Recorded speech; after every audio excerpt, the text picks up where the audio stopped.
Buonasera, stasera parleremo di influenza araba sulla dieta mediterranea e naturalmente cominciamo prima a dire cos'è la dieta mediterranea e chi ha inventato queste parole, dieta mediterranea.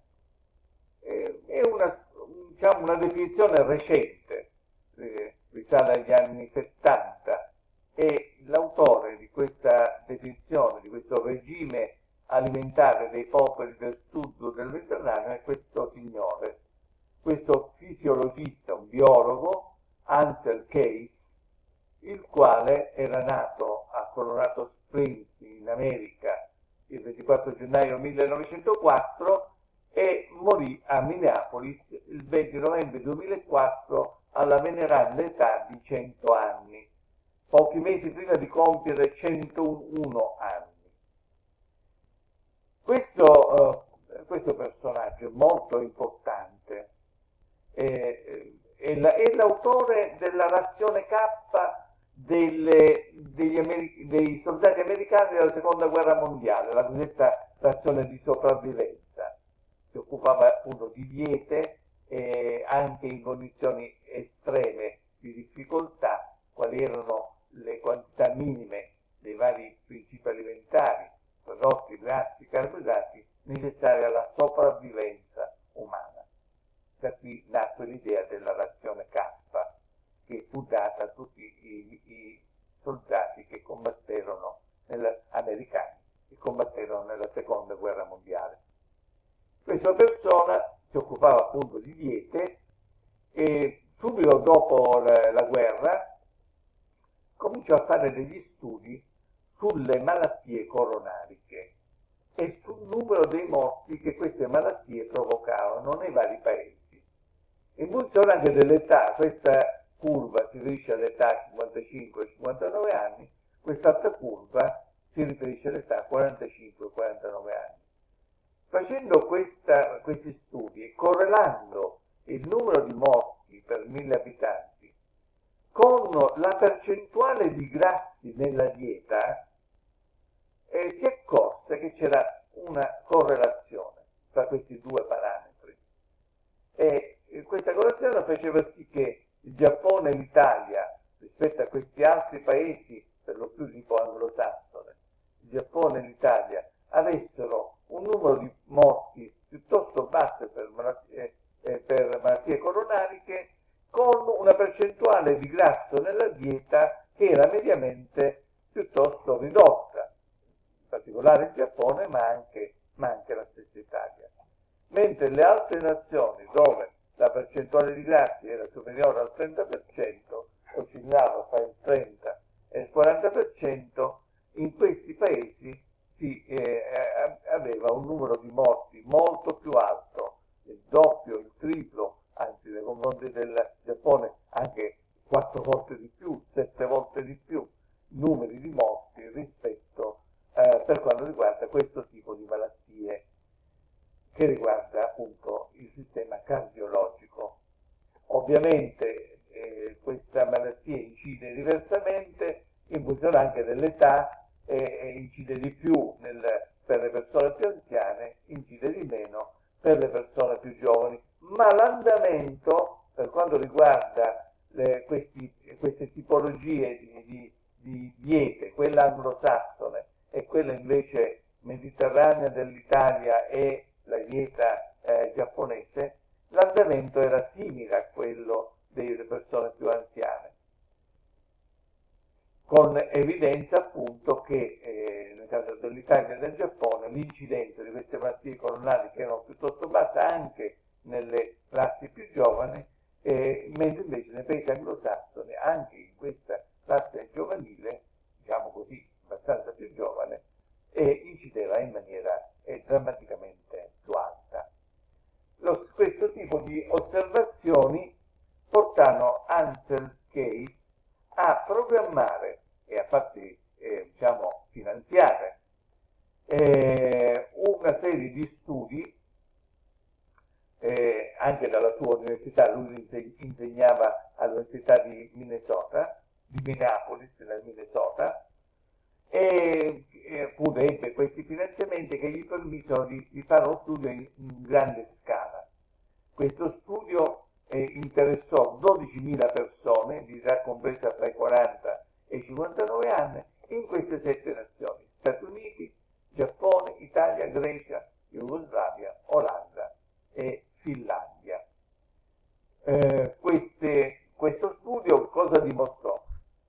Dimostrò che quello che lui già aveva cominciato a capire dagli studi precedenti che citavo prima, cioè dire che vi erano delle abitudini alimentari, in particolare nel sud Europa e in Giappone, che proteggevano le persone dalle malattie cardiovascolari.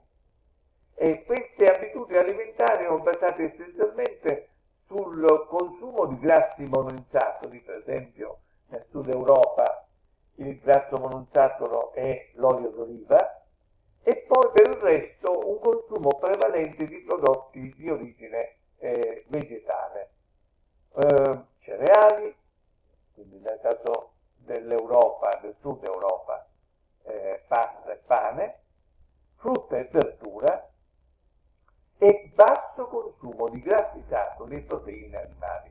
Le proteine derivavano o dagli stessi vegetali, per esempio dai legumi, oppure da latticini, formaggio, yogurt, latte, e da carni bianche, in particolare il pollame. In Europa, quindi abbiamo detto Italia, Grecia e Jugoslavia, mentre il nord Europa era rappresentato da Olanda e Finlandia. Questi avevano una dieta molto simile agli americani, cioè una dieta molto ricca di grassi saturi, mentre questo gruppo di paesi del sud dell'Europa erano invece paesi da questo punto di vista molto diversi dal punto di vista della loro alimentazione rispetto al nord Europa, perché usavano grassi insaturi come l'olio d'oliva e prodotti, soprattutto una dieta vegetariana con poche proteine animali. In particolare in Italia Case studiò la dieta dei contadini poveri, meridionali della Calabria e della Campania, una dieta ipocalorica, quindi con bassa quantità di calorie derivanti dai grassi, soprattutto grassi saturi, una dieta frugale ma sana, che proteggeva l'organismo umano e garantiva anche una notevole longevità. Cos'era questa dieta? Da cos'era costituita? Era costituita essenzialmente da frutta, verdura, una grande varietà di frutta, una grande varietà di verdura, quindi con tantissimi ortaggi diversi, dal pomodoro alle melenzane, ai peperoni, ai cavoli, a verdure di tutti i tipi, le carote e così via, un grandissimo numero di frutti diversi, e poi questa base dell'alimentazione che era costituita da couscous, pasta e pane nel caso del Mediterraneo e particolarmente il riso nel caso del Giappone. Questo primo gruppo quindi rappresentavano questi alimenti i pasti principali. Un consumo giornaliero era fatto anche di questo secondo gruppo di alimenti, in primis l'olio d'oliva, praticamente 30-40 millilitri di olio d'oliva al giorno, e poi latti e derivati, yogurt, formaggi, il latte, soprattutto il latte non intero, diciamo a ridotto contenuto di grasso, e poi due categorie di alimenti molto molto importanti: frutta a guscio, semi, olive, perché questi alimenti contengono molte sostanze protettive dell'organismo, delle cellule umane, degli antiossidanti che sono contenuti in realtà anche qui, nella frutta e nella verdura, ma sono praticamente concentrati anche in questi altri prodotti. Per esempio le mandorle hanno un tegumento rossastro. Questo tegumento è ricchissimo di polifenoli, che sono degli antiossidanti che proteggono le cellule nei processi di ossidazione e di invecchiamento. Lo stesso fanno molte di questi altri elementi, erbe, spezie, aglio, cipolle, e questi alimenti vengono aggiunti per insaporire, contribuire agli aromi, ai sapori dei cibi, e questo permette di ridurre il sale aggiunto. Il sale e il cloruro di sodio ne sappiamo essere una sostanza piuttosto pericolosa per la salute umana, aumenta la pressione del sangue, quindi contribuisce notevolmente al rischio delle malattie cardiocircolatorie, e quindi se vogliamo evitare di usare il sale, di insaporire con il sale gli alimenti, insaporiamoli con queste altre sostanze che invece sono molto più protettive dell'organismo umano. Anche queste sostanze contengono molte sostanze che hanno una funzione antiossidante, anticancro in molti casi proteggono dai tumori, proteggono le arterie, le mantengono pulite, eliminano il colesterolo, riducono la pressione, regolarizzano la pressione del sangue. Poi per finire abbiamo quest'altro gruppo di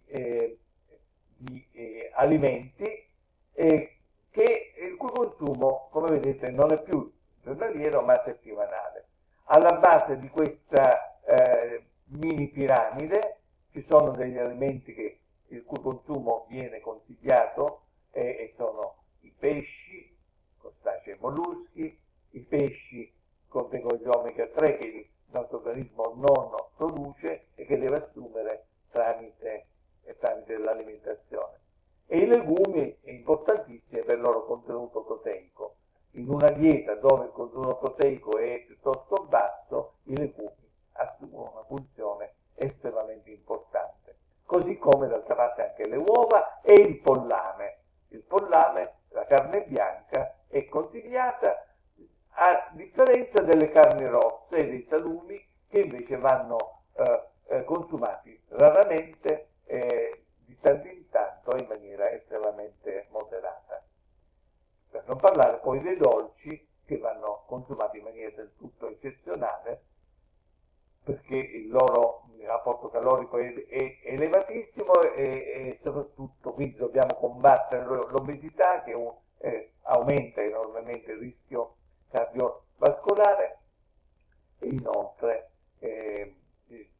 lo zucchero ha anche una funzione infiammatoria nei confronti delle cellule umane, e quindi i dolci sono una eccezione alla normale alimentazione umana, almeno per quanto riguarda la dieta mediterranea. La dieta mediterranea è la dieta dei contadini del sud. Nel primo dopoguerra, quando Case nel 1957 arrivò in Italia, era appunto ci trovavamo in una situazione molto diversa da quella attuale, e le classi